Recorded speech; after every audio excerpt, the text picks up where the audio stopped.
YouTube. Today we're going to be making a journal that you can kind of keep up with a lot of your Therian journaling in. Not everybody can afford getting one of the fancy journals. We're going to be making ours out of paper. For the supplies that you're going to need for this video, obviously you're going to need some type of paper bag. You can get paper bags from a lot of different smaller stores. If for some reason you can't find a paper bag, you can just use regular printer paper. And then you're also going to want scrap paper, printer paper of some kind for the inside of your journal here. Some type of thread.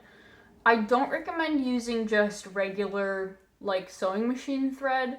It's really breakable and probably won't withstand being thrown through paper or withhold after, you know, a couple of uses. Is embroidery thread. This is a much, I don't know if you can see, this is a much thicker thread. You can't break it when you're pulling on it. Last thing that you'll need are some type of decorations for the cover. Paint, markers. I got all sorts of little trinkets and stuff that I'm going to be using. Here is the paper bag I'm using. It's a pretty big one. If you have pictures on, like if you have some type of writing on both sides, you can use the inside part of the paper here. I'm going to get myself off the bottom end here. So what I like to do is do a half page size journal. So once you open up that page, you know, like if this is your book, once you open that up, you can color on both sides. There'll just be the line down the middle for it. So to find the size that you need, get whatever size half of a page is going to be, and then because that will be the full page. So half of one page will be this big. Keep in mind of seams and things that will be in the end product. It's not a huge deal if you don't mind having those, but you can kind of figure out ways to avoid them. I don't mind that that's there, so I'm going to choose to ignore it. And I'm going to outline this paper. It doesn't need to be super exact, just a rough estimate so that we know how big to make this. Then, once we move this paper, if we don't change anything on this, the cover is going to be a little bit too small because we need part to go around, because once we have a bunch of pages, there's actually going to be a little bit of thickness. So the first thing that we need to do is account for that thickness, and this will depend on how many pages you plan on doing. I'm going to do probably around ½ inch to an inch worth of a book spine. And again, if you want, you can use some type of ruler or the back of a page just to make that line straight, but estimations are okay here. Things don't need to be exact. Any imperfections will just help with that rustic look. And then around each of the sides, if you so choose, you can add a little bit of a border. Once we have both of these sides, I'm going to move this out of the way. So this is like the inside of the bag. I don't really need that in the way right now, so I'm just going to fold it out. And then take your scissors and cut around the outside.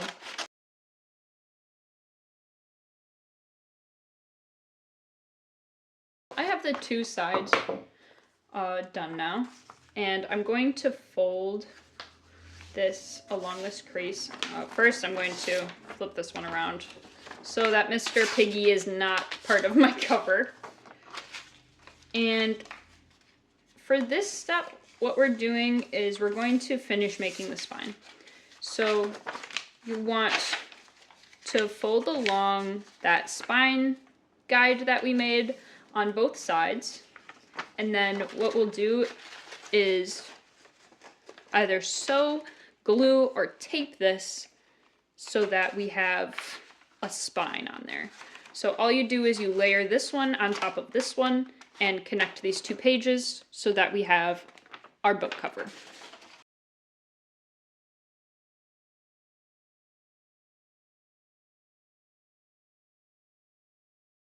Okay. So now we have our book cover, and I'm just going to take one of these and test out how it fits in there. So that will be good. So I'll have this little rim around, so you can see on the guides, this is how it will fit inside the book. So there will be just a little around the outside. The next step is going to be to actually make our pages. This is 2 pages, 1 page, 2 page. And I don't know exactly how many I have. I'm just gonna do all of them. But if you wanted a specific number of pages, like 10 pages, you will need 5 sheets of paper. Then just go through and I'm gonna fold all these.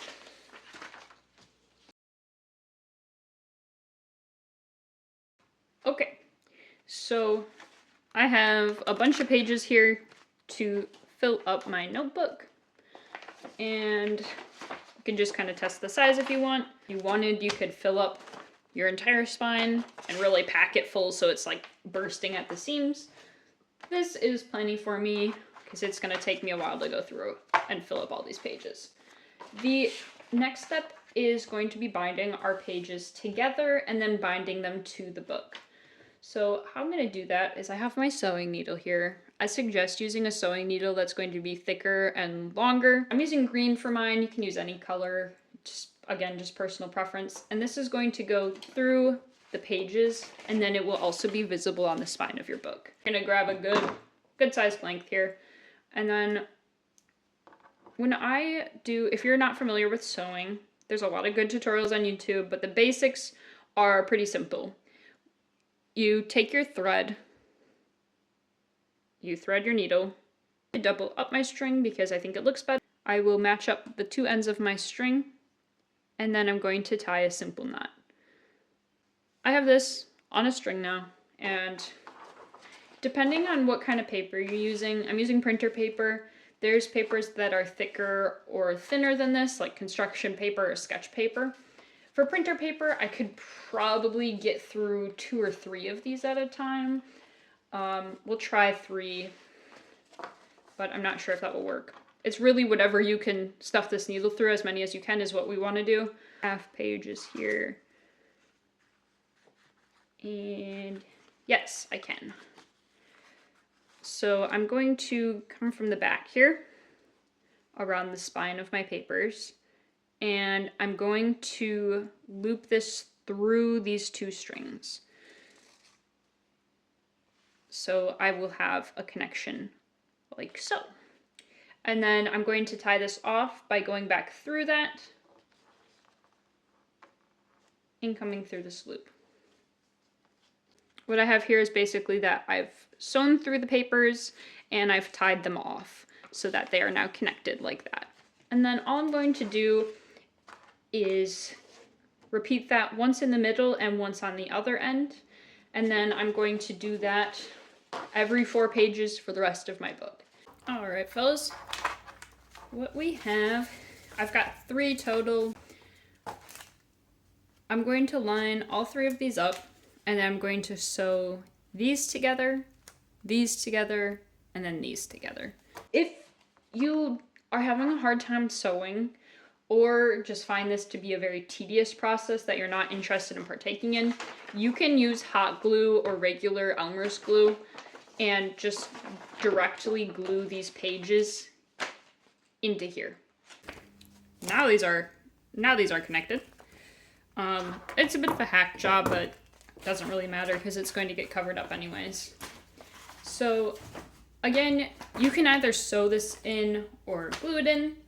I'm going to sew it in just because I like the way that looks better.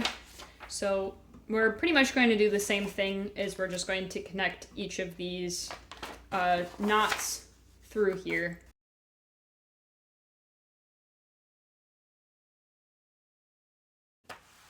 All right, so I've finished attaching these, and this is what the spine looks like.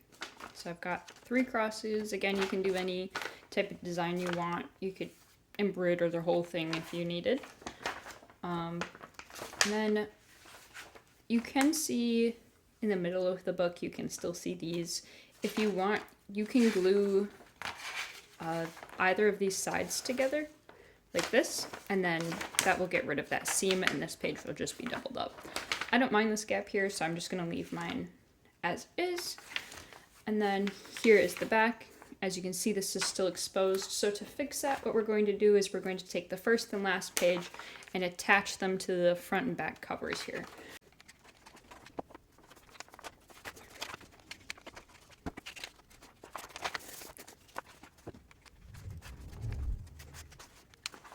Awesome. I have this attached here, and this one, got some overflow glue, and this one attached here. So all that's really done is just gotten rid of the gap between there, and made sure that everything is nice and connected throughout.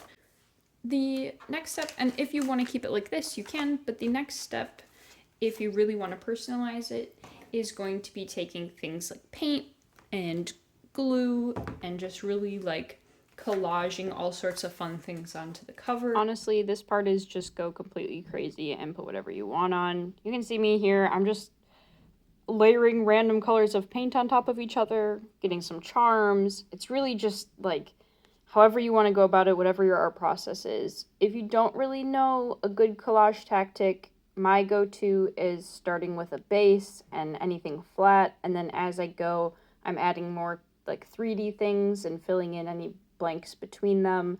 And this just kind of helps it from getting too like layered in the wrong direction, I guess. So just start with background things and then kind of work your way forwards. Or do it completely backwards if that's what you want it to look like. Totally up to you. I went for a foresty vibe. There are so many options. Go with whatever feels right to you. This is the final product. I'm actually pretty happy with how it turned out. I feel like it's pretty messy, but I enjoy the look of that. I think that it helps reflect just the messiness of my Therianthropy in general. So I think it turned out pretty nice. I'm excited to fill it out. Thank you so much for watching, and I'll see you next time.